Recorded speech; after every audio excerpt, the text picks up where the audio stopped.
Leah had weak eyes. You got to read into that, whatever it means, okay? She had weak eyes, okay? And it says, Esau was hairy and strong and loved to hunt wild game. Jacob stayed around the tents. I think that means Jacob was a sissy, okay? He was a mama's boy. He helped with the cooking and the stew. But one day when Esau was coming in, he was famished. He'd been out hunting for a long time, almost to the point of death. And he smells the stew. He smells the kitchen. Jacob, give me something. And there the trickster, the conniver, the schemer says, how bad do you want some stew? Well, I'm about to die. I'm about to sell me your birthright, and I'll give you a pot of stew. And Esau said, what good is my birthright if I'm dead? Here, take the birthright. And he ate a pot of stew. Now, fault on both sides. Jacob was a deceiver. He connived. He tricked him. But Esau was very quick to sell his birthright for a pot of stew. And it's a great application that we face even today. So many times we sell our future for immediate pleasures. We sell away, we trade away future for temporary pleasures in life. And that's what Esau did. And then since that time, Esau despised his birthright. Now let me tell you what a birthright is. A birthright is a special privilege that belongs to the firstborn male child in a family. Prominent among these is a double portion of the estate as an inheritance. So if there were two children when the father died, his inheritance would be divided into thirds.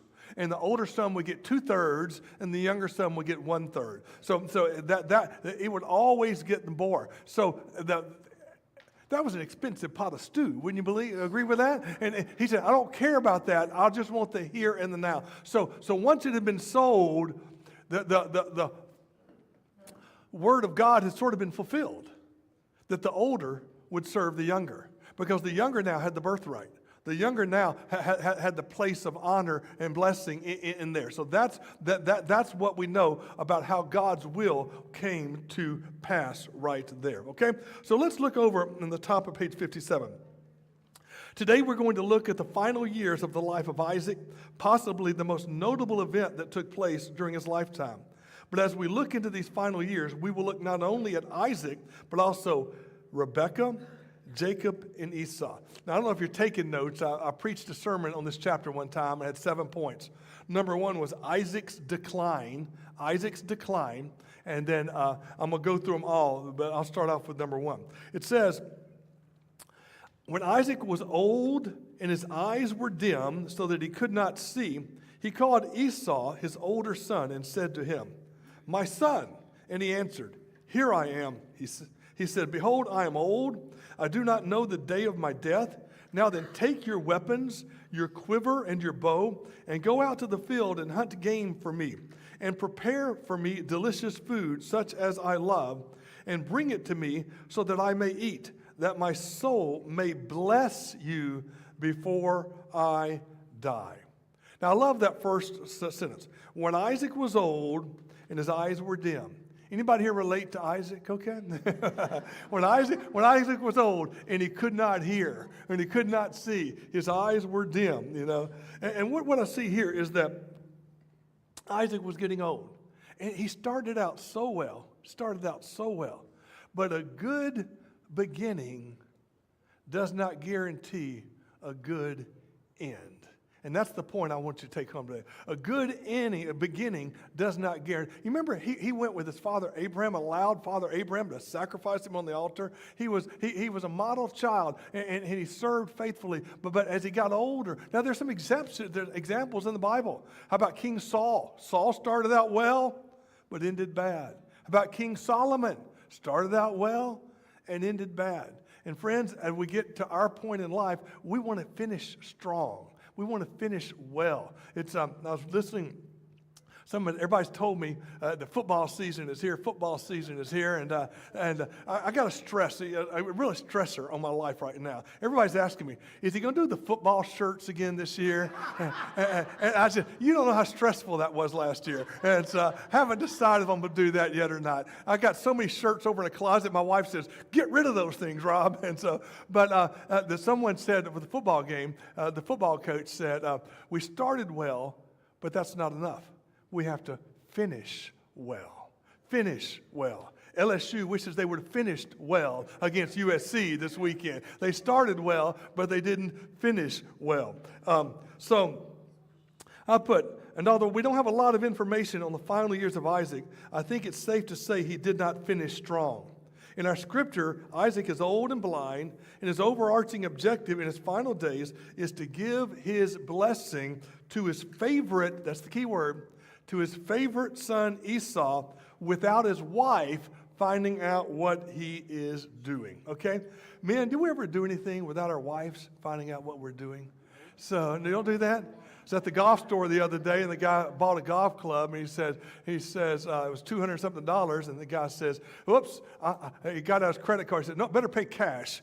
I said, "I don't want to leave a paper trail for my wife." And so he didn't want his wife to find out. Surely Isaac, I wasn't that guy, okay? Surely Isaac was aware that even before Esau was born, God had revealed to Rebekah that the older would serve the younger. Surely Isaac was aware that when Esau was young, he sold his birthright to Jacob. But Isaac did not do what God wanted. He did what he wanted. The older he got, the more selfish he became in life. Could it be true that we get more selfish as we get older? Come on now, I'm just saying. Sometimes we think of things from our point of view only, from our perspective, you say. Could it be that we started out well, but we're not ending well? Here's the question someone asked me. If life were a football game, what quarter would you be in today? Would you be in the first quarter, second, third quarter? How many are in overtime? We're in overtime. You know, and will you finish strong? That's what I want us to see right now. So we're going to talk about that today when we look at Isaac. So that's Isaac's decline, is getting old. And on the top of page 58, I put, if life were a football game, what quarter are you in? And what do you need to do to finish strong? I put, I'm in the fourth quarter. And I put, I want to keep going. I want to stay close to God. I want to keep preaching. I want to have a purpose. And friends, if I could tell you anything, I want you to wake up every morning with a purpose. With a purpose. It doesn't matter what that is, if it pays, if it doesn't pay. Have a reason to get up and to get going and to get out of bed. Have a purpose to keep going in life, because God's got you here for a reason, and that's how we want to finish strong. So that's Isaac's decline. Number two would be Rebekah's directions. Rebekah's directions. Let me read chapter 27, verses 5 through 17. Now Rebekah was listening when Isaac spoke to his son Esau. So when Esau went to the field to hunt for game and bring it, Rebekah said to her son Jacob, "I heard your father speak to your brother Esau. Bring me game and prepare for me delicious food, that I may eat it and bless you before the Lord before I die. Now, therefore, my son, obey my voice as I command you. Go to the flock. Bring me 2 good young goats, so that I may prepare them a delicious food for your father, such as he loves. And you shall bring it to your father to eat, so that he may bless you before he dies." But Jacob said to Rebekah his mother, "Behold, my brother Esau is a hairy man, and I am a smooth man. Perhaps my father will feel me, and I shall seem to be mocking him, and bring a curse upon myself and not a blessing." His mother said to him, "Let your curse be on me, my son. Only obey my voice and go. Bring them to me." So he went and took them and brought them to his mother. And his mother prepared delicious food, such as his father loved. When Rebekah took the best garments of Esau, her older son, which were with her in the house, and put them on Jacob, her younger son, And the skins of the young goats she put on his hands and on the smooth part of his neck. And she put the delicious food and the bread which she had prepared into the hand of her son Jacob. Now, if this were a play, it would be a. How many of you went with us to see Daniel over the weekend? Might see that? Wasn't that a great play? I mean, hundreds of people in the cast, hundreds. And I often want, what I love about that is that when we lived in Las Vegas, they have a lot of plays, Broadway plays there in Las Vegas, and I love it when Christian productions are as professional or better than their worldly secular counterparts. And that Sights and Sounds did a fabulous, fabulous job with the production. And so that was Daniel, and we saw it at the movie theater. And we're going to Branson in March, and we're going to see David at the Sights and Sounds Theater in Branson in March. But if this were the actors, the actors will be Isaac, Jacob, and Esau. But make no mistake about it, Rebekah is the director. Rebekah is pulling all the strings. Rebekah is calling the shots. She knows that Isaac is old and blind. She knows that, this is the most important thing, that God told her, the older will serve the younger. So when Rebekah hears Isaac tell Esau to kill some wild game and prepare a meal so he can give him his blessing, Rebekah is compelled to put her plan into action. So what was her plan? 3 things. First, she directed Jacob to go to the flock and get 2 young goats.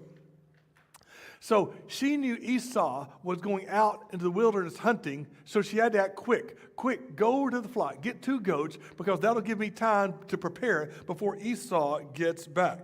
In Genesis chapter 25, we saw Jacob convince Esau to sell him his birthright for a pot of stew. And that's where we gave it the name conniver or trickster right there. But when it comes to this story, it wasn't Jacob, it was Rebekah. Rebekah's idea.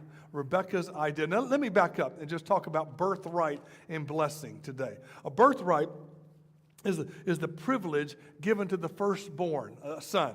And like I said, the many privileges as the firstborn. He'd be junior today, you know, but he gets a double portion of the inheritance. Special privileges right there. Now, the blessing is similar. The blessing is a special. I'm going to read it. The older son who receives the birthright also would receive the blessing. The blessing is the act of declaring God's favor or goodness upon his firstborn, upon his son who received the birthright. It was common for the patriarchs to pronounce a blessing or benefit on their firstborn son when they died. When Isaac wanted to bless Esau, it was the blessing that he was saying, all I have is to you. You have my blessing, God's favor upon you. Even more specifically, we're going to read about in a minute, it was the same blessing that we see in Genesis chapter 12 that God gave to Abraham.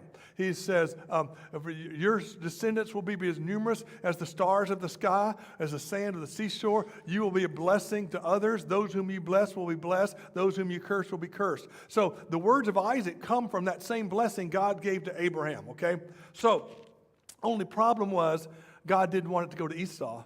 God wanted it to go to Jacob. God wanted it to go to Jacob. So there we are right there. So let me go back to where we were. At the top of page 59. Isaac and Rebekah had been married for many years. Think about it. Rebekah, I love the story of Rebekah. When Eliezer came to her home and said, I've come from Abraham and and said, will you be willing to go back with me? She willingly left her home, her family, and went to a foreign land with this stranger to marry a man she had never met before. And I want to give Rebekah more credit here because she was the one who gave up everything to follow God wherever God would lead her today. So she directed Jacob, go get me 2 young goats, quick, bring them here so I can cook them before Esau gets back. All right? So she started out, and she got married. Things started out well, but this is what I put. The marriage was like many marriages today. They had a great beginning, but things quickly turned south. Their marriage had a fabulous beginning, but a very frustrating end. Second, she directed Jacob to take the meal to Isaac and pretend to be Esau so he could get the father's blessing. Now, Jacob didn't think it would work. He says, hey, I'm not the hairy one. I'm not the strong one. I don't stink like he does. He'll know it's not Jake. He'll know it's not Esau. He'll know it's me. And so what did Rebekah do to convince Jacob that he could fool his father? Well, she went in and got Esau's clothes. And you could smell his clothes. She got some skins and put it on his arms and around his neck right there, Some of us, I'm a hairy person. I don't get a haircut when my hair gets long. It's when the hair on my neck and my ears are longer than the hair on my head. That's how I know I'm getting old, It grows faster on my neck. And so that's what she did for Jacob. She put hair on his neck and his arms and on his hands. So she took Esau's clothes and put them on Jacob and goat skins on his arms to make him look and feel hairy. The third thing she did, she directed all the responsibility to herself. You see, Jacob was nervous about doing this. Jacob was afraid of what would happen if he could not fool his father. He was afraid that his father would know that he was not Esau and give him a curse instead of a blessing. And I guess this was a noble thing about Rebekah. She said, let the curse be on me. I take responsibility, Jacob. It's not on you, it's on me. Because I believe deep down she knew this is what God wanted. Deep down she knew this was God's will. Jacob, you just do what I ask you. The curse, the blame, the fault will be on me. Trust me, she said. But all that said, there was a lot of deception going on. First, he was eavesdropping. When Esau went in to talk to his father in private, Rebekah was listening. The second, she was scheming. She was the source of scheming. I've often said, faith is living without scheming. I believe God could have worked out another way, but she worked this out. It could have been God's will. I'm not going to say that. I don't know that for sure. But because Rebekah remembered that what God said about the older serving the younger, she thought it only right that Jacob receive the blessing from his father.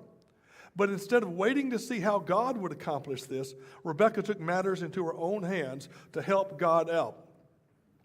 When she heard her husband tell Esau to go kill some wild game and prepare a meal so he could give him his blessing, Rebekah quickly jumped into action.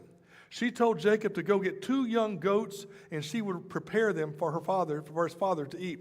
She told Jacob that once he prepared the goats, he was to take it into his father and receive the blessing. Jacob said, even though my father is blind, he will know it's me, for Esau is hairy and I am not. But she said, she took some garments of Esau and put them on. It was a masterful plan. You remember on the other page it says, you heard the poem by Sir Walter Scott, oh, what a tangled web we weave when we first practice to deceive. We're going to see in the first section of the scripture, Jacob will go in to see his father with the intent of deceiving him. Even from birth, he had the nickname of trickster or deceiver. So thus far, we've seen Isaac's decline. He's old, he's blind, he's not having a good end, he's falling away from God, he's stubborn, he's doing what he wants to do instead of what God wants to do. We see Rebekah's directions. She had a plan. A masterful plan to secure that her favorite son, Jacob, gets the blessing and not Esau. And so number 3 would be Jacob's deception. Isaac's decline, Rebekah's directions. Number 3, Jacob's deception. I'm going to read Genesis 27, 18 through 29. So he, Jacob, went into his father and said, my father. And he said, here I am. Who are you, my son? Jacob said to his father, I am Esau, your firstborn. I have done as you told me. Now sit up and eat of my game, that your soul may bless me. But Isaac said to his son, how is it that you have found it so quickly, my son? He answered, because the Lord your God granted me success. Then Isaac said to Jacob, please come near, that I may feel you, my son, to know whether you are really my son Esau or not. So Jacob went near to Isaac, his father, who felt him and said, the voice is Jacob's voice, but the hands are the hands of Esau. And he did not recognize him because his hands were hairy like his brother Esau's hands. So he blessed him. He said, are you really my son Esau? And he answered, I am. Then he said, bring it near to me, that I may eat of my son's game and bless you. So he brought it near to him, and he ate. And he brought him wine, and he drank. Then his father Isaac said to him, "Come near and kiss me, my son." So he came near and kissed him. And Isaac smelled the smell of his garments and blessed him and said, listen to the blessing. "See, the smell of my son is as the smell of a field that the Lord has blessed. May God give you the dew of heaven and of the fullness of earth and plenty of grain and wine. Let peoples serve you and the nations bow down to you. Be Lord over your brothers, and may your mother's sons bow down to you. Cursed be everyone who curses you, and blessed be everyone who blesses you." It was like the final blessing before he dies. He gave it to his favorite son, he thought. Jacob put on his brother's clothes and went in to see his father. This was deception number one. He pretended to be Esau. The second deception happened when Isaac asked who it was. How did Jacob respond? He says, "I am Esau, your firstborn." It's like almost like I'm looking you in the eyes. Who are you? Are you Esau? I am. Twice he deceived and lied to his father right there. He says, and once he said yes, "Come to me, let me eat so I can bless you." So he lied to his father. He told Isaac he had done what he told him to do. So sit up so you can give me the blessing. This is deception number two. He lied again. And this is deception number three. When Isaac asked him to draw near to him so he could smell him, Isaac said, once again, "Are you really my son?" He said, "I am." Four times in a matter of minutes, Jacob deceived him. Describe how Isaac gave the blessing to Jacob according to Genesis 27 through 29. I just read that. He said, "Come near to me and kiss me, my son." And he smelled him and he said, "I want to bless you. May the dew of heaven come upon you. May you have plenty of grain and wine. Let all peoples serve you. Nations bow down before you. You'll be Lord over your brothers, and all your mother's sons will bow down to you. Cursed be those who curse you, and blessed those who bless you." Oh, it was a blessing that Jacob received when Isaac thought it was Esau instead. So we've got Isaac's decline. He's old, going downhill. Rebekah's directions. She's telling Jacob what to do. Jacob's deception. He deceived his father Isaac. And number four, Esau's despair. Esau's despair. Chapter 27, verses 30 through 40. As soon as Isaac had finished blessing Jacob, when Jacob had scarcely gone out from the presence of Isaac his father, Esau, his brother, came in from his hunting. He also prepared delicious food and brought it to his father. And he said to his father, "Let my father arise and eat of his son's game, that you may bless me." His father Isaac said to him, "Who are you?" He answered, "I am your son, your firstborn Esau." Then Isaac trembled very violently and said, "Who was it then that hunted game and brought it to me, and I ate it all before you came, and I have blessed him? Yes, and he shall be blessed." As soon as Esau heard the words of his father, he cried out with exceedingly great and bitter cry and said to his father, "Bless me, even me also, O my father." But he said, "Your brother came deceitfully, and he has taken away your blessing." Esau said, "Is he not rightly named Jacob? For he has cheated me these 2 times. He took away my birthright, and behold, now he has taken away my blessing." And then he said, "Have you not reserved a blessing for me?" Isaac answered and said to Esau, "Behold, I have made him lord over you, and all his brothers I have given to him for servants, and with grain and wine I have sustained him. What then can I do for you, my son?"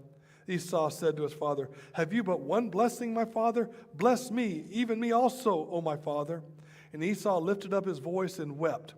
Then Isaac his father answered and said to him, "Behold," this was the blessing to Esau, "behold, away from the fatness of the earth you shall be your dwelling, and away from the dew of the heaven on high. By your sword you shall live, and shall serve your brother. But when you grow restless, you shall break his yoke from your neck." Wow. Esau's despair. As soon as Jacob left, I don't know what Jacob was planning to do. Go tell his mom at work or got to run. He knew Esau wasn't going to be a happy camper. He knew things weren't going to turn out well. But as soon as he left, Esau comes in. And when Isaac heard Esau's word, how did he respond? He said, "Who are you? And who was it then that came and got my blessing? Because my blessing has been given." Let me tell you about a blessing now. A blessing is a one-time thing that a patriarch will bestow upon his son. Future blessings, future favor, that. And it's something that, given once, it cannot be revoked. Okay? You can't give it and take it away. There was a scene in the movie Daniel. Do you remember that? When Daniel got thrown into the lion's den, the advisors tricked King Darius, saying, "King Darius, issue a decree that no one can pray to anyone but you for the next 30 days. And if anyone prays to anyone or anything except for you for the next 30 days, he'll be thrown into the lion's den." And said, "Sign it." And he signed it. And then he asked, "Is this okay with Daniel? Does Daniel approve of this?" "Oh, yes, we all agree. And so he signed it. And then they brought Daniel and said, "Here's the traitor. He has defied your decree." He said, "But you tricked me." It doesn't matter, because the decree cannot be revoked. Now, I don't understand the reasonings for that, but biblical decrees, once issued, cannot be revoked. And that's what a blessing, once issued, cannot be revoked. The blessing is over. The blessing is gone. It was given to Jacob. You almost wonder if, since birthrights and blessings were so closely tied to each other, the blessing was given to the birthright. When Esau sold his birthright to Jacob when he was younger, if maybe Isaac said, "Don't worry about it, son. I'll take care of it. Don't worry about it, son. I'll take care of it. I'll fix it." And the whole time, Rebecca said, "Don't worry about Jacob. I'll take care of it. Don't worry about Jacob. I'll take care of it." Oh, just a lovely marriage, wasn't it? And so you see them scheming and plotting and wanting their favorite child to prosper right there. So why did Isaac, I'm on the top of page 62 now. Why did Isaac react so strongly? Because he knew he had been deceived. He knew he had given the blessing to Jacob instead of Esau, and there was nothing he could do to reverse it. Deep down, Isaac knew that the older would serve the younger. But he loved Esau more than Jacob, and this would be his final act to give the blessing to his favorite son. He knew God had chosen Jacob, even though Isaac had not chosen Jacob. But if I don't do anything else, I'm going to do this to my favorite son. So, talk about dysfunctional families. Well, I'll tell you one in our family. We lived in Mississippi, and my grandmother remarried when her husband died. I called him Granddaddy Gene. So he had 2 children by his first marriage, and my grandmother had 3 children by her first marriage. And so 5 children, and they just didn't get along. They didn't get along. He had a little camp out on the river where we would go visit him sometime. We called it Short Acre because it was just short of an acre. It was out on a bayou out near the Gulf of Mexico. And everybody loved to go to Short Acre. But as my grandmother died first, okay, and then so all my father and his 2 sisters thought, "Oh boy, what's going to happen now? Are we going to get anything?" And all that, and they were going on about that. And then, but he lived in New Orleans. I was in seminary at the time, and I'd go visit him weekly. And I had one uncle, his son, who took care of him. I mean, there's 5 children. One did everything. My Uncle Bill, he was the best in the world, and I loved Uncle Bill, and all the others did were bicker, but Uncle Bill took care of his father, and I could hear him, "Oh, who's going to get the camp? We're going to split it. Who wants the camp? We're going to do that." And I was in seminary. He confided in me. He said, "Well, Robbie," he says, "I did something yesterday, and I'm old now, and I don't care." He says, "I don't have much long left, but I sold the camp to your Uncle Bill for $1. Ha, ha, ha, ha, ha, ha, ha. And I loved it because he was the one who, he did what he wanted right there, and he gave it to him. It's like my last dying act. If I don't do anything, I'm going to do this for him. And in my mind, he deserved it because he's the one who cared for him. He's the one who took care of him like that. But you see things like that happen all the time. Isaac, his last act was going to be, "I'm going to give it to Esau. I want to give it to Esau." Well, Granddaddy Gene gave it to Uncle Bill, and I'm so glad that he did. All right. I don't know where that came from. Okay. So we're on the top of page 62, okay? So, and how did Esau respond to this news that his father had given the blessing to Jacob? He begged his father to bless him as well. He didn't really understand. He was just desperate. Surely there's something else. Look down in that bag. Remember Dorothy to the wizard? Surely you got something in that bag for me. You got something. Surely there's something for me. But there was nothing. He gave it all. He gave it all the blessing, one blessing to give. He cried out in despair and begged his father to bless him also. Have you but one blessing to give? Have you not reserved a blessing for me? Please bless me also. And Esau lifted his head and wept. He had now lost his birthright and the blessing. Isaac told him what was done was done. It could not be reversed. Instead of receiving words of blessing from his father, what were the words Isaac shared with Esau in verses 39 and 40? He said, away from the fatness of the earth shall your dwelling be, and away from the dew of heaven on high. By the sword you will live and serve your brother, but you will grow restless and break his yoke. And Esau was always like a restless person, going out there fighting in the wilderness right there. He told Esau, you're going to live by the sword. You're going to serve your brother. Esau would not enjoy the fatness of the earth. That is the land of promise. That's what it's talking about. Or heaven's dew. Esau was not the one to whom God's promise would flow. God's promise would go through Jacob. Esau would not dwell near Jacob's fertile land. Esau's family would be a restless people who would live by the sword and always be subservient to Jacob's family. As Esau heard these words from his father, he wept. So Esau, another name was Edom. You've heard of the Edomites. The Edomites, they were people who opposed Israel, and they were enemies against them for years. They lived to the east of them, and they were scattered, not in the promised land, but across the Jordan over there. And they would always be contentious with the people of the promise, who are the Israelites. So that was Esau's despair. Number 5 would be Esau's disdain. Esau's disdain. Let me read verse 41. Now Esau hated Jacob because of the blessing with which his father had blessed him. And Esau said to himself, the days of mourning for my father are approaching. Then I will kill my brother Jacob. You know, what was it? Cain killed his brother in the beginning, Abel. And now you got Esau wanting to, you know, we think our culture, sin, murder, strife has been from the beginning, since the fall. And we live in a corrupt culture. And Esau was going to kill Jacob, okay? But I like that word disdain.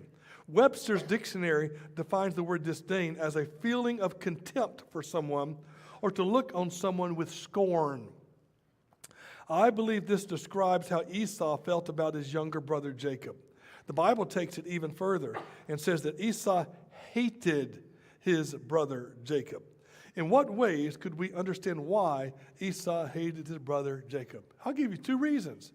He took his birthright and he took his blessing. He took his birthright and he took his blessing. You ever heard the phrase, I don't get mad, I get even? Well, that was Esau to a T. And Esau was the one you would think could carry it out. You see, I don't think Isaac was dead yet, but that did not stop Esau from making it clear to everyone, I will get even.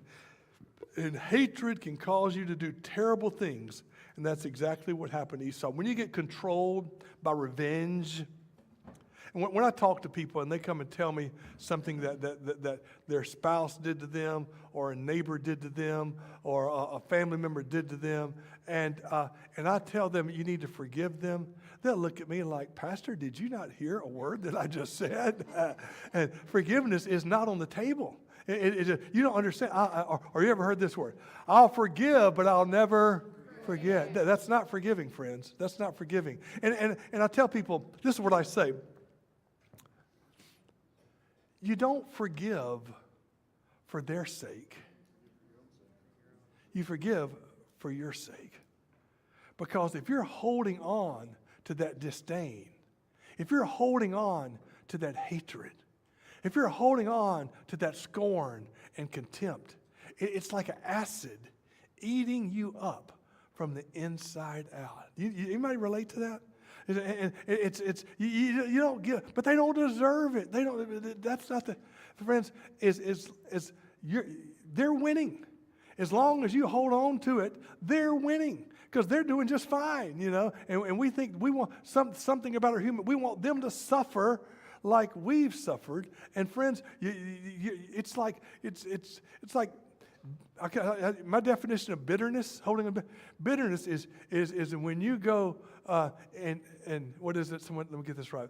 When you go eat a box of rat poison and expect the rat to die, you know, you know that's what you do. You're poisoning yourself. You want it to hurt them, but it's hurting you. So that's. I'm gonna just add this one thing. Think about somebody in your life right now. You need to forgive.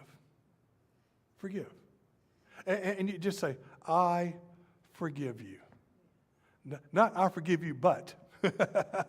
But do this. You know, I forgive you. And just let it go. Because you know what? God is a better justice maker than are you. We want to settle the score. God says, let me handle it. God knows. God knows hearts and God knows motives. So that's what Esau never mastered right there. So he says, well, hatred can cause you to do some terrible things. Okay, the sixth thing is Jacob's departure. Jacob's departure. Let me read verses 42 through 46. But the words of Esau, her older son, were told to Rebekah. So she sent and called Jacob, her younger son, and said to him, behold, your brother Esau comforts himself about you by planning to kill you. Now, therefore, my son, obey my voice. Arise, flee to Laban, my brother, in Haran, and stay with him a while until your brother's fury turns away, until your brother's anger turns away from you, and he forgets what you have done to him. That'll be the day. Then I will send and bring you from there. Why should I be bereft of both of you in one day? Then Rebekah said to Isaac, I loathe my life because of the Hittite women. If Jacob marries one of the Hittite women like these, one of the women of the land, what good will my life be to me? So, once again, Rebekah, the director, the plotter, the one, the organizer right there. She heard that Esau was going to kill Jacob, so she quickly sprang into action yet again. She called Jacob in and gave him yet another directive. After discovering Esau was seeking to kill him, she says, Jacob, you need to leave, and you need to leave quickly. Where did she tell Jacob to go that he'd be safe from Esau? I want you to go to my family in Haran. I've got family that lives in the land of Haran. My brother Laban there, he can go tell him that you're my son. You can stay with him. I'll send for you when it's safe. I'll smooth it. I'll take care of it, Jacob. Trust me. You go. I'll take care of it. Just a couple of weeks. 2 wives and 20 years later, you know. He said, you just go there. I'll call for you when it's okay to go. But trust me, if you want to live, you need to go to my brother Laban in Haran. So, that's where she told him to go to the land of Haran and live with her brother Laban until Esau calms down and it is safe for him to return. She did this to protect Jacob from the hand of Esau. But this is not what she told Isaac. What did she tell Isaac about why she was sending Jacob? To find a wife. To find a wife, not one of the Hittite women. To find a wife just like your father did for you, sending for me. I want to find a wife from our bloodline, from our family, for Jacob. Not one of these pagans who worship idols and false gods. You know, that was as you're going to see all throughout, even when Israel comes back from the Exodus and lives in the Promised Land, the biggest problem they had over and over again was that God told them, do not intermarry, do not be unequally yoked. But they married the women who worship false gods, and all the time they brought them away from the one true God and brought them down to their gods. So that's why God tells you, do not be unequally yoked. He tells you, do not intermarry with people because you will adopt their false gods and fall away from your God as well. With Isaac near death and Esau vowing to kill him, Jacob flees his home and travels to the land of Haran to live with the family of Rebekah. Little did Jacob know that this would prove to be a turning point in his life. Little did Jacob, he just knew he was running for his life. Have you ever gone somewhere and you didn't want to go, But you went there. In hindsight, it was the best place you ever went in your whole life. You know, I moved from my hometown in the 10th before my junior year in high school. My parents, grandparents all lived in this town called Meridian, Mississippi. And I moved right before my junior year to a school I didn't know a person, a city I didn't know a person. And I got there, and I look back 3 years later, it was the best move ever made in my life. It was, God knows what he's doing. Sometimes we don't understand why God moves us and takes us places, but God does right there. Okay? The seventh part of the play is called Isaac's death. Isaac's death. Now, the days of Isaac were 180 years, and Isaac breathed his last, and he died and was gathered to his people, old and full of days, and his sons Esau and Jacob buried him. This would be after they came back from Haran. Many years have since passed, but as we conclude the study of the life of Isaac, I thought it was important to include his death. Isaac was the son of Abraham and the father of Jacob and Esau. He lived to be 180 years old and breathed his last. With the death of Isaac, God would now work through Jacob and his sons to fulfill his promise. So the patriarchs, Abraham, Isaac, not Ishmael, Jacob, not Esau. That's where it's coming. Abraham, Isaac, and Jacob. So as I conclude, I want to return to the main event of chapter 27, where Isaac planned to give his blessing to Esau, but instead gave it to Jacob. And as I reflect on what happened, I come away with three thoughts. Number one, God's will supersedes man's will. God's will supersedes man's will. Regardless of how it looked, deceptive, conniving, tricking, God's will be done. Done. I love David Toom when he prays. He prays for, you may know this, we get together every Sunday and he prays a prayer over me. And he prays, your will be done, your will be done, your will be done. And God's will be done. And it will be done. I believe that. It doesn't matter how much you try to do your will, God's will ultimately will be done. It supersedes it. Number two, hurt and pain will result from doing God's will in man's way. A lot of pain and suffering we have in our life was a result of because we tried to take matters into our own hands. We didn't trust God. We schemed to help God, to get God to do what we wanted. Jacob was scared for his life was scarred. I think I spelled that wrong. Was scarred for his life because of what he did. He would forever be known as the one who deceived his father and stole the blessing. And number three, God can use our improper motives to accomplish his purposes. I like that. You see, God's bigger than we are. Sometimes I think he laughs at us.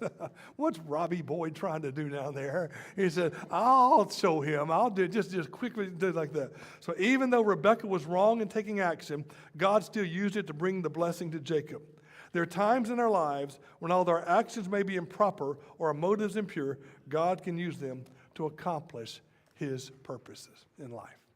It's a good story, good story. So that's the story of Isaac today. All right? Any questions? Marshall. Did I understand you correctly that you said both Jacob, or you said Rebekah and Isaac both knew that the younger was supposed to serve the older? The Bible says God spoke to Rebekah, and Rebekah said, 2 nations are in your wombs. You'll never convince me that she didn't tell that to her husband all those years right there. You know why? Yeah. God spoke to Rebekah. God spoke to Rebekah and said, 2 nations are in your womb. One will serve the younger. But I would think Isaac grew up with that knowledge. It doesn't say it there, but I think that he knew that growing up. Anything else? Heavenly Father, I thank you for the story of Isaac and Rebekah and Jacob and Esau. I thank you that you are God and you're in control. Even when we make mistakes and have wrong motives, you are able to work all things together for good to your honor and glory. In Jesus' name, amen.